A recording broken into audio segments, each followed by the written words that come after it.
Hello, I am Brian Velasquez. Would you mind introducing yourself and telling me what you do?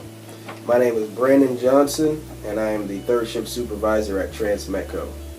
What do you do at your job?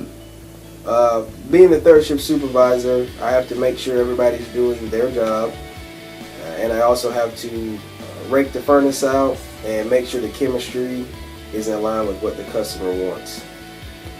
Could you please explain further about the furnace part of your job? Raking the furnace out means I'm pulling out all of the dross or all of the dirt, whatever the furnace can't melt, or things that's not metal.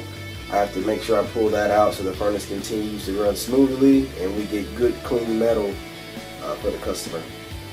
Could you please explain about the chemistry part of your job that you mentioned? Well, we have to check and make sure that what we are running is in spec with what the customer wants. We normally have a list of where certain things can be, certain elements can be, so we have to check periodically.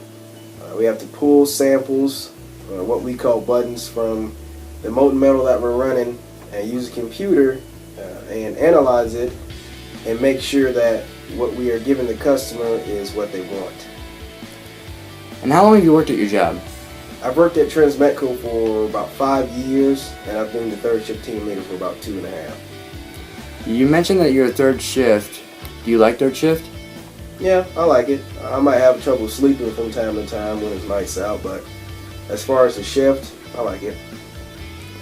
What problems does that cause you? Well, sleeping. You were not made to be up at night, all night, so I'm kind of going against the body's natural way and staying up all night and trying to sleep during the day. How many hours of sleep do you get on average? On a good day, probably about 5.5, maybe 6 hours. What are some physical problems about your job? Well, raking the furnace out is very physical. It's very physically demanding. It can wear down on your back, it can wear down your elbows, your wrists, your knees from time to time. There's the aspect of what we call loading the line, where you have to make sure that the wheels that go in the furnace are clean, and that can wear down on you too. That's a very physically demanding job as well. What are some dangerous parts about your job? Smashing your hand, getting burnt. We work around molten metal.